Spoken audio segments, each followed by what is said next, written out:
La Revolución Francesa fue el cambio político-social más importante que se produjo en Europa a finales del siglo XVIII. Fue un periodo violento en el que se derrocó el antiguo régimen, para acabar instaurándose un nuevo régimen donde la burguesía, apoyada en ocasiones por las masas populares, se convirtió en la fuerza política dominante. Veamos los detonantes que iniciaron esta revolución. Siglo XVIII. Nos hallamos en Francia. La corriente de pensamiento vigente es el pensamiento ilustrado. Las ideas de gente como Voltaire, Rousseau, Montesquieu han hecho mella en la sociedad. Sostenían que el conocimiento humano podía combatir la ignorancia, la superstición y la tiranía para construir un mundo mejor. Este tipo de pensamiento se expandió a través de reuniones realizadas en casas de gente adinerada, en las que participaban intelectuales y se hablaba de filosofía, política y literatura. Se leía la enciclopedia, una iniciativa de Diderot y d'Alembert que contó en sus sucesivas publicaciones con numerosos colaboradores que escribieron miles de artículos para dejar plasmado el pensamiento ilustrado. La enciclopedia contribuyó al descrédito del sistema. Una sociedad culta que piensa por sí misma era la mejor manera de asegurar el fin del antiguo régimen. Los principios basados en la razón, la igualdad y la libertad estaban presentes en la mentalidad de los franceses. No solo de los franceses, las ideas ilustradas se habían extendido por Europa y sus colonias. Al otro lado del océano, la Ilustración había servido de impulso para que un 4 de julio de 1776 las 13 colonias norteamericanas consiguieran su independencia. Francia se hallaba bajo el dominio de una monarquía absolutista. Reinaba por entonces Luis XVI, que estaba casado con María Antonieta. El poder del rey y de la nobleza eran la base de este régimen. El Estado se encontraba en una situación económica bastante precaria. Los gastos militares y las malas cosechas crearon una gravísima situación social. El pueblo pasaba hambre, mientras el lujo y el despilfarro del rey y la nobleza continuaban como si nada, endeudando más las arcas del Estado. La mentalidad ilustrada más el descontento social provocaron el caldo de cultivo perfecto para que estallara la revolución. Pero antes vamos a ver cómo estaba dividida la sociedad francesa. La sociedad estaba compuesta por 3 sectores sociales llamados estados. El primer estado era la Iglesia, no pagaba impuestos, recibía de los campesinos el diezmo, es decir, la 10ª parte del producto de sus cosechas. Solo la Iglesia podía legalizar casamientos, nacimientos y defunciones, y la educación estaba en sus manos. El segundo estado lo componía la nobleza, dueños de las tierras. La nobleza tampoco pagaba impuestos. Los campesinos les pagaban un tributo y solo podían venderles sus cosechas a ellos. Era una casta encerrada en sí misma. El primer estado y el segundo estado, es decir, el clero y la nobleza, sumaban un 3% de la población. El tercer estado comprendía el 97% de la población restante, y su composición era muy variada. Por un lado estaba la burguesía, formada por los ricos comerciantes y banqueros, los profesionales liberales, médicos, abogados, también por artesanos y pequeños comerciantes. Por otra parte existían campesinos libres, pequeños propietarios, arrendatarios y jornaleros. El tercer estado carecía de poder y decisión política, pero pagaba todos los impuestos, hacía los peores trabajos y no tenía ningún derecho. La burguesía necesitaba tener acceso al poder y manejar un estado centralizado que protegiera e impulsara sus actividades económicas, tal como venía ocurriendo en Inglaterra. Pero volvamos a París. Cuando la precariedad provocó revueltas, la gente fue a quejarse a Versalles del hambre que pasaba. Entonces corrió el rumor de que la reina, muy altanera, pronunció la frase: «Pues que coman pasteles». Algo así trascendió y resultó bastante provocador.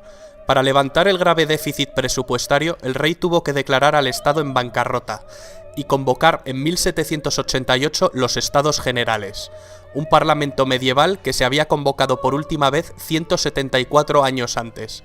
Una asamblea donde los diputados de la nobleza, del clero y del pueblo se reúnen. Estuvieron presentes unos 1.200 diputados. La mitad representaba a los 2 primeros estados y la otra mitad representaba al tercer estado, que había conseguido duplicar su representación. La sesión inaugural fue presidida por el rey Luis XVI. La nobleza y el clero reclamaban el voto por estamento, que les aseguraba la mayoría sin necesidad de lograr un consenso. El tercer estado pedía el voto por cabeza, que permitía más igualdad en la votación. Ante la negativa de los 2 primeros estados y el consecuente bloqueo de toda votación, el tercer estado invitó a que diputados sueltos de la nobleza y del clero se unieran a ellos. 2 nobles y 149 miembros del clero lo hicieron. Ante este acto revolucionario, el rey Luis XVI mandó cerrar la sala y prohibió su entrada a los representantes del tercer estado. Los diputados del Tercer Estado entonces deciden constituirse en una nueva asamblea y ser los verdaderos representantes del pueblo de Francia. Encontraron otro lugar de reunión, la sala del juego de pelota de Versalles. Esta asamblea tomó el nombre de Asamblea Nacional, prometiendo permanecer unidos hasta dar una constitución a Francia. El rey intentó la disolución de la asamblea. El diputado Mirabeau entonces pronunció la célebre frase: «Estamos aquí por la voluntad del pueblo y solo saldremos por la fuerza de las bayonetas». El 14 de julio, el pueblo de París respaldó en las calles a sus representantes y ante el temor de que las tropas reales los detuvieran, asaltaron la fortaleza de la Bastilla, símbolo del absolutismo monárquico, pero también punto estratégico del plan de represión de Luis XVI, pues sus cañones apuntaban a los barrios obreros. Tras 4 horas de combate, los insurgentes tomaron la prisión. Retornando al ayuntamiento, la multitud acusó al gobernador de la prisión de traición. Le apuñalaron y recibió un balazo que lo mató. Su cabeza fue cortada y exhibida en la ciudad clavada en una pica, naciendo desde entonces la costumbre de pasear en una pica las cabezas de los decapitados, algo que se volvió muy común durante la Revolución. La toma de la Bastilla dio a los radicales y al pueblo de París mucha confianza en sí mismos, lo que tuvo su expresión en la prensa. Jean-Paul Marat, un médico que fundó un periódico de enorme éxito, se convirtió en la voz de la revolución y en una especie de líder del proletariado con su continua hostigación a los ricos. El rey acabó cediendo e invitó a la nobleza y al clero a que se unieran a la nueva Asamblea Nacional. La Asamblea adoptó el nombre de Asamblea Constituyente. Entre las labores que llevaría a cabo la Asamblea Constituyente destacan la aprobación de la Declaración de los Derechos del Hombre y del Ciudadano, la supresión del feudalismo, la apropiación de los bienes de la Iglesia, la constitución civil del clero, la libertad de prensa y, por supuesto, la redacción de una constitución. En esta asamblea se sentaban a la derecha los que defendían una monarquía parlamentaria. A la izquierda, partidarios de una república, se sentaban los que representaban los intereses de las clases medias y populares. Así nace la definición ideológica del concepto entre ser de derechas o de izquierdas. A finales del mes de septiembre de 1789, en París circulaba el rumor de que el rey estaba formando sus tropas, y los periodistas, con Marat a la cabeza, azuzaron a la gente con el fin de que reaccionase. La gente marchó a Versalles, acampó, organizó revueltas a las afueras de Palacio e incluso un grupo de mujeres entró en Palacio y decapitó a miembros de la Guardia Real. Después exigieron al rey que trasladara su residencia de Versalles a París, y así lo hizo. Una gran multitud desfiló a París y el rey tuvo que alojarse en el Palacio de las Tullerías. Era una manera de tenerle más controlado y poder someterlo a la voluntad popular. La Asamblea Constituyente, que trasladó también su cámara a París, consigue aprobar la Constitución en 1791. Francia funcionaría como una monarquía constitucional. La Constitución establece que la soberanía reside en la nación y ya no en el rey. Al rey no le queda otra que aceptar la Constitución. Con su poder enormemente debilitado, el rey empieza a pergeñar un plan para recuperar su poder. Sabe que solo puede hacer esto con la ayuda de un ejército extranjero. Su plan es escapar de las Tullerías para alcanzar la frontera más cercana. El rey y la reina se disfrazan de criados y escapan durante la noche. Cuando están a punto de alcanzar la frontera con Austria, su plan fracasa. Les descubren y les apresan. En este momento, el doctor Guillotin había propuesto un sofisticado método de decapitación que presenta a la asamblea. El periodista Marat, entusiasmado con este artefacto, apoda al aparato guillotina. Acabará teniendo un papel muy importante.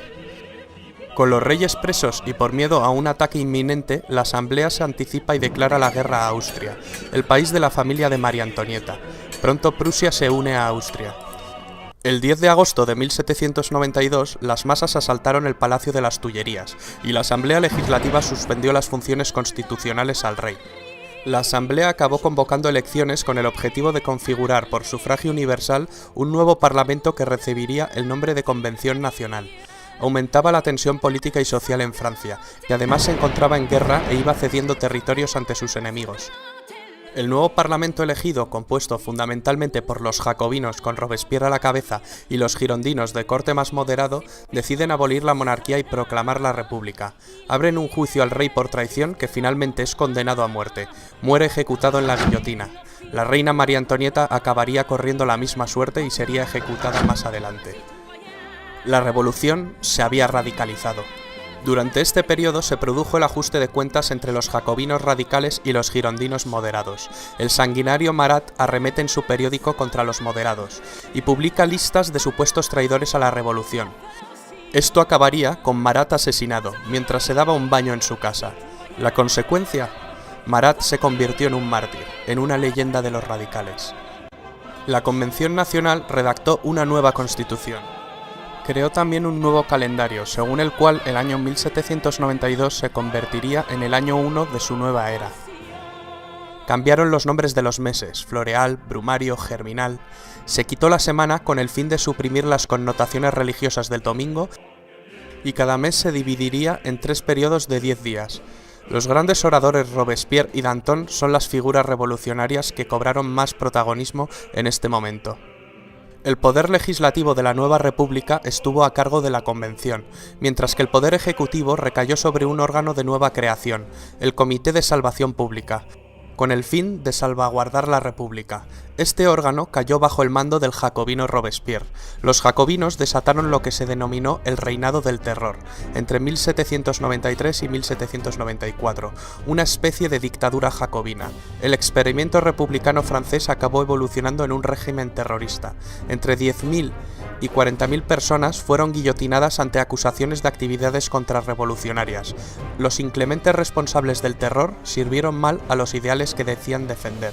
Sacerdotes y miembros de la nobleza fueron guillotinados. Mientras tanto, en la guerra en la frontera, un joven general está comenzando a ganar algunas batallas para la República Francesa. Se llama Napoleón Bonaparte, pero en el interior una rebelión que llegó a convertirse en una verdadera guerra civil enfrentó a los partidarios de la Revolución Francesa y a los contrarrevolucionarios. Se denominó la Guerra de la Vendée. La locura colectiva hizo que los propios líderes revolucionarios corrieran la misma suerte al ser acusados y condenados por celos de sus rivales o por aspirar a una dictadura personal. Robespierre propone más terror como un camino hacia la virtud. Danton, sin embargo, cree que es el momento de acabar con el terror. Consecuencia: guillotinan a Danton. Aumenta el número de ejecuciones, lo que se conoce como el Gran Terror. La locura de Robespierre solo podía acabar de una manera: con su cabeza cortada en la guillotina. Con la caída de Robespierre acabó el terror, pero no la revolución. Finalmente, en un intento de moderación, en 1795 se promulgó la nueva Constitución del año 3, que había elaborado y aprobado la Convención durante los meses anteriores. Se trataba de una constitución muy diferente a la de 1793, y en esencia volvía a los principios de la Constitución monárquica de 1791. Las dos novedades principales que presentaba era que el poder legislativo estaba compuesto por 2 cámaras, siguiendo el modelo británico, y que el ejecutivo estaba integrado por 5 personas, que formarían el directorio, el nombre con el que acabaría conociéndose al nuevo régimen republicano. El directorio es una fase entre 1795 y 1799 de carácter más moderado. Este periodo está caracterizado por la disensión entre los directores y una grave crisis económica.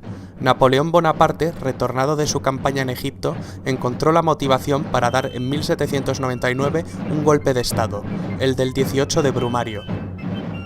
Se hizo proclamar primer cónsul de la República. Comienza la fase política del consulado. En esta etapa consiguió restablecer el orden interno con gran apoyo del pueblo francés.